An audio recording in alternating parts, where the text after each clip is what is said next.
Hello friends, आज हम लोग देखने वाले हैं how to use code blocks for C language. इसके पहले हमने एक वीडियो देखा था जिसमें हमने देखा था कि कोड ब्लॉक्स को कैसे डाउनलोड करते हैं और इंस्टॉल करते हैं। आई होप आपने वो वीडियो देखा होगा और कोड ब्लॉक्स को सेटअप कर लिया होगा। आज हमारा जो एजेंडा है, सबसे पहले हम देखेंगे कि हम करना क्या चाह रहे हैं और उसके बाद फिर हम प्रैक्टिकल करेंगे कोड ब्लॉक्स पे। तो सबसे पहले तो हम समझ लेते हैं कि हम करना क्या चाह रहे हैं आज। देखिए, हम सी लैंग्वेज में सॉफ्टवेयर बनाना चाहते हैं और मैं स्पेसिफिकली बात कर रहा हूं विंडोज मशीन के लिए। अगर आप सॉफ्टवेयर बना रहे हैं तो लेट्स से आपको मालूम होना चाहिए कि सॉफ्टवेयर मतलब एक फाइल ही है। आपके कंप्यूटर में कोई भी सॉफ्टवेयर अगर रखा हुआ है तो वो एक फाइल के रूप में रखा हुआ है। तो हम अगर एक सॉफ्टवेयर बनाना चाहते हैं तो हम एक फाइल बनाना चाहते हैं, और विंडोज मशीन के लिए स्पेसिफिकली इस फाइल का एक्सटेंशन होता है EXE यानी एग्जीक्यूटेबल फाइल। अब मान लीजिए कि मैं 2 नंबर को ऐड करने का सॉफ्टवेयर बनाता हूं, या आप लोगों से आपका कोई फ्रेंड बोलता है कि मुझे एक सॉफ्टवेयर बना के दे दो, तो आप सॉफ्टवेयर बना के उसे कैसे दोगे और क्या दोगे? आप फाइनली उसे दोगे .exe फाइल। आपने सॉफ्टवेयर बनाया मतलब आपने एक फाइल बनाई sum.exe और ये आप उसे देने वाले। ये किस लैंग्वेज में है? ये 01 की भाषा में है, ये मशीन लैंग्वेज में है। अब अगर ये मशीन लैंग्वेज में है तो क्या आपने इस फाइल को बनाते वक्त मशीन लैंग्वेज में कोडिंग करी थी? नहीं। तो आपने क्या किया था? आपने एक दूसरी फाइल बनाई थी।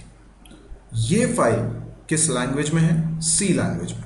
इस फाइल का नाम क्या रखा था आपने?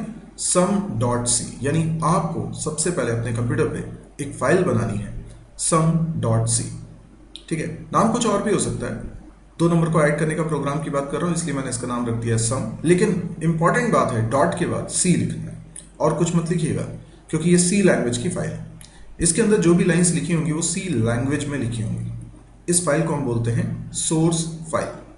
ठीक है, अब ये फाइल में जो कंटेंट है सी लैंग्वेज में, ये कंप्यूटर नहीं समझता। तो सी लैंग्वेज में बनी ये फाइल सॉफ्टवेयर नहीं है, क्योंकि ये एग्जीक्यूट नहीं होता। एग्जीक्यूट कौन सी फाइल होती है? EXE फाइल होती है। तो अब जरूरत क्या है? इसे कन्वर्ट करने की। कन्वर्ट करने के लिए कोई एक प्रक्रिया होगी जिसके तहत ये ट्रांसलेट हो जाएगा और एक नई फाइल बन जाएगी sum.exe। तो आपने तो सी लैंग्वेज में एक फाइल बनाई, यानी आपकी स्टेप नंबर 1 क्या है? आप सी लैंग्वेज में फाइल बना दीजिए। कौन सी फाइल? sum.c। दूसरी स्टेप क्या है? उस प्रक्रिया का इस्तेमाल करें जिसको हम नाम दे रहे हैं बिल्ड। ठीक है, बिल्ड वो प्रक्रिया है जिसके तहत हमारी ये .c फाइल की मदद से ट्रांसलेशन होकर एक फाइल बन जाती है sum.exe। हालांकि बिल्ड एक लंबी प्रोसेस है, हमारे को नहीं पता चलता क्योंकि हम तो एक क्लिक पे ये काम कर लेते हैं, पर इंटरनली ये कई स्टेप्स में इस काम को अंजाम देता होगा। इसमें प्री प्रोसेसर सॉफ्टवेयर भी वर्क करेगा, कंपाइलर भी काम करेगा, लिंकर भी काम करेगा, वो सब इसके अंदर होगा। हमारे लिए तो वो एक ही नाम है, बिल्ड। तो हम क्या करेंगे? बिल्ड करने वाले। एक बार बिल्ड हो गया तो EXE फाइल बन गई तो हमारा काम पूरा हो गया, यानी 2 स्टेप में हमारा काम हो जाएगा। और ये काम हम करने वाले हैं कोड ब्लॉक्स की मदद से। कोड ब्लॉक्स, ठीक है। इसके बाद हमको उसे टेस्ट करना है, तो हम उसे रन करके देखेंगे कि ये सही चल रहा है या नहीं। तो आइए इसको हम बना के देखते हैं। सबसे पहले हमें कोड ब्लॉक्स को ओपन करना है। अब देखिए, मेरे कंप्यूटर में ये कोड ब्लॉक सॉफ्टवेयर का शॉर्टकट लिंक दिख रहा है। ये आप स्टार्ट पे जाकर भी कोड ब्लॉक्स देख सकते हैं, नहीं तो प्रोग्राम फाइल्स के अंदर आपको कहीं ना कहीं, अगर आपने कोड ब्लॉक्स इंस्टॉल किया हुआ है तो ये आपको मिल जाएगा। और इसके अंदर इस तरह का ये जो आइकॉन बना हुआ है, आप इस पर कर देंगे क्लिक। इससे क्या होगा? कोड ब्लॉक्स स्टार्ट हो जाएगा। ये कोड ब्लॉक्स हमारा स्टार्ट हो चुका है और अब हमें इसको यूज करना सीखना है। तो आप देख सकते हैं ये रहा हमारा कोड ब्लॉक्स। इसमें ऊपर एक मेन्यू बार दिखाई दे रहा है। अब देखिए इसको यूज कैसे करना है। सबसे पहली स्टेप, ठीक है, तो इसमें ये जो फाइल मेनू है इस पर क्लिक करिए। इसमें न्यू का ऑप्शन आएगा और उसमें एम्प्टी फाइल का ऑप्शन आएगा। आप इसको क्लिक करिए। ध्यान रखिए प्रोजेक्ट पे अभी मत क्लिक करिए। अगर आप बिगिनर है तो आप एम्प्टी फाइल पे क्लिक करेंगे। ठीक है, तो यहां पर एक एम्प्टी फाइल आ जाएगी जिसका नाम कुछ अनटाइटल्ड 1 ऐसा लिखा हुआ आ रहा है। ये जो स्टार सिंबल यहां पर आपको दिख रहा है, इसका मतलब ये अभी सेव नहीं करी है आपने। तो सबसे पहले मैं क्या करता हूं कि इसमें कुछ भी प्रोग्राम बनाऊं उससे पहले मैं इसको सेव कर लेता हूं। जब मैं सेव करूंगा तो इसका कुछ मुझे नाम रखना होगा। देखिए मैं सीधे उस फोल्डर में चला जाता हूं जिस फोल्डर में मैं सारी फाइल्स को बना के सेव कर रहा हूं। तो अगर आप कभी जानना चाहें कि आपके द्वारा बनाई गई सारी सी लैंग्वेज वाली फाइल्स या उनकी मदद से बनाई गई exe फाइल कहाँ रखी हुई है, तो आप ये ओपन जब करते हैं, सेव करते हैं, तो ये ब्राउज होता है आपके विंडो में ही। ये देखिए पाथ है सी ड्राइव के अंदर, यूजर्स फोल्डर के अंदर, इस तरीके से ये किस फोल्डर में सेव हो रहा है ये आपको पता चल जाता है। ओके, अब मैं इस फाइल को सेव करता हूं, लेकिन इसका नाम untitled1.c नहीं रखना चाहता, मैं इसका नाम चेंज कर देता हूं। तो मैं इसका नाम शायद रख देता हूं sum.c। ओके, अब लेकिन sum.c नाम से तो ऑलरेडी एक फाइल बनी हुई है, तो कुछ और नाम रख लेता हूं, लाइक एडिशन। ठीक है, एडिशन नाम से शायद कोई फाइल नहीं बनी है, तो यस addition.c नाम से एक फाइल बनकर सेव हो गई। अब इसके बाद क्या, इसके बाद बनाना है मुझे प्रोग्राम। ध्यान रखिए ये .c फाइल होनी चाहिए, जो कि है। अब मैं कोडिंग कर रहा हूं 2 नंबर को ऐड करने का प्रोग्राम। अगर आपको अभी प्रोग्रामिंग नहीं भी आती है और आप सिर्फ सीखना चाहते हैं कि कैसे हम कोड ब्लॉक्स को यूज करते हैं, तो जो कोड मैं लिख रहा हूं वो एज इट इज आप भी टाइप करके देखिएगा। बस ध्यान ये रखिएगा कि सी लैंग्वेज केस सेंसिटिव लैंग्वेज है, तो जो चीज मैं स्मॉल में लिख रहा हूं उसको स्मॉल में ही लिखिए, जो चीज कैपिटल में लिख रहा हूं उसको कैपिटल में लिखिए। तो यहां पर मैंने लिखा मेन, पैरेंथेसिस लगाए, करली ब्रैकेट उसके अंदर। अब मैं कोडिंग करने जा रहा हूं। इसके अंदर मैंने कुछ वेरिएबल्स बनाए हैं, जैसे a, b और c, और उसके बाद फिर मैं यूजर को एक मैसेज देना चाहता हूं, enter 2 numbers. Okay, scanf %d। scanf से क्या होता है, डेटा इनपुट होता है, यूजर 2 नंबर एंटर कर पाएगा। पहला नंबर हम रख लेंगे a वेरिएबल में और दूसरा नंबर हम रख लेंगे b वेरिएबल में। इसके बाद हम a और b का सम करेंगे और उसे c में असाइन कर देंगे। printf हम लिखेंगे sum of %d and %d is %d। %d की जगह a की वैल्यू, b की वैल्यू और c की वैल्यू, 3% है।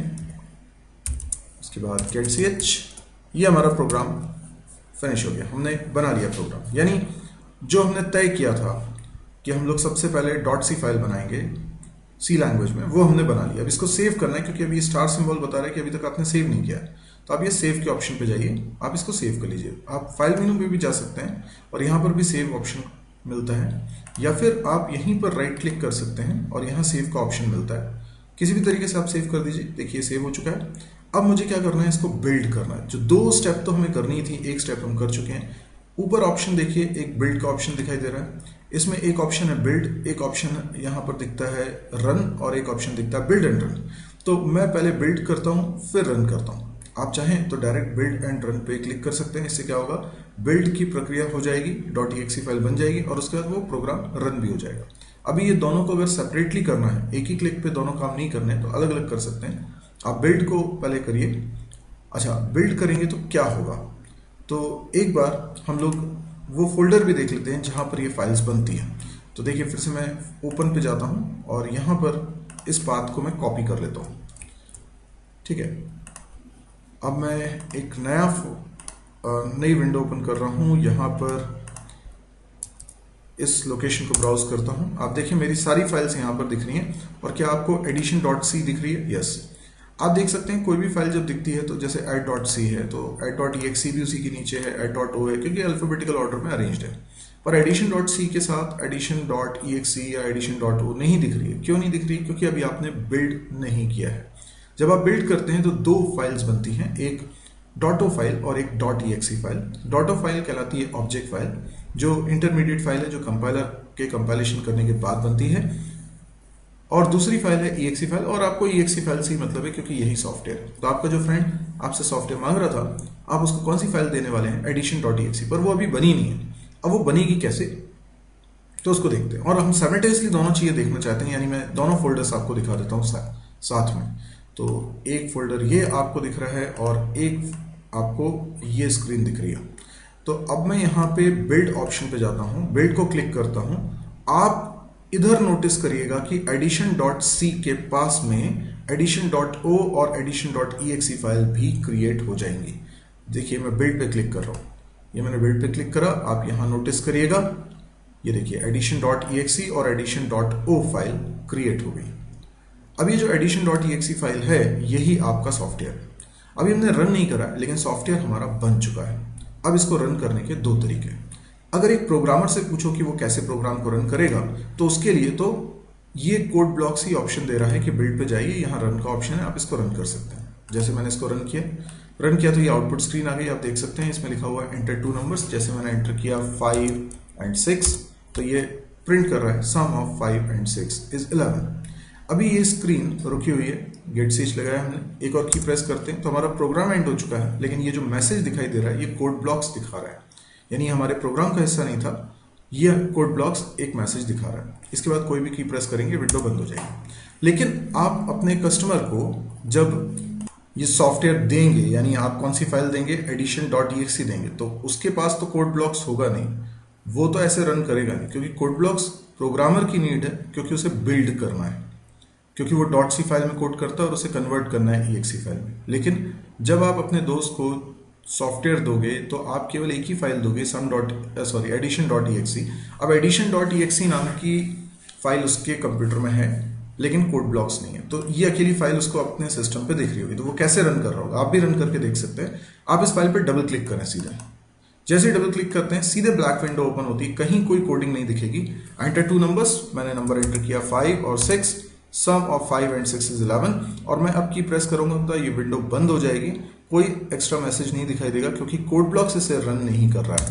ये देखिए, तो इस तरीके से हमने सॉफ्टवेयर बनाया, रन करा और आपको समझ में आ गया कि ये किस तरीके से रन होता है। अब इसमें अगर आपको कोई इश्यू आता है, यानी आपको इस पूरी प्रक्रिया को समझने में कहीं दिक्कत जाती है, तो आप कमेंट्स के जरिए लिखिए, मैं कोशिश करूंगा कि मैं आपकी प्रॉब्लम को सॉल्व कर सकूं। यदि आपको ये वीडियो पसंद आया तो आप इसे लाइक करें। यदि आपको लगता है कि इस तरह के और वीडियोस देखने में आप इंटरेस्टेड हैं तो आप इस चैनल को जरूर सब्सक्राइब करिए। कमेंट सेक्शन में अपने सुझाव या आपको कोई शिकायत है या आपको कुछ चेंजेस चाहिए या आपकी कोई पर्टिकुलर डिमांड है या आपको कोई कंफ्यूजन हुआ है इस वीडियो को देखने के बाद, कुछ चीज़ है जो अभी डाउट है आपके मन में, तो आप वो लिख कर मुझे बता सकते हैं। मैं पूरी कोशिश करूंगा कि उसका सॉल्यूशन आप तक पहुंचा दूं। इसके अलावा आप मेरी वेबसाइट को जरूर विजिट करें www.mysurgery.com, क्योंकि बहुत सारा कंटेंट आपको इस YouTube चैनल पे शायद ना मिल रहा हो, लेकिन आप इस साइट पे आएंगे तो आपको जरूर मिलेगा। इसके अलावा कई सारे और भी कंटेंट इस साइट पे आपको देखने को मिलेंगे, जैसे कैंपस प्रिपरेशन से रिलेटेड कंटेंट होगा, या आपको कई नए कोर्सेज के बारे में पता चलेगा, लाइव सेमिनार्स के बारे में पता चलेगा, या फिर आप कुछ डाउनलोड कर सकते हैं प्रोडक्ट्स को, प्रोजेक्ट्स को, नोट्स को। तो बहुत कुछ आपको इस वेबसाइट पे मिलता है, तो वेबसाइट को विजिट करना ना भूलें।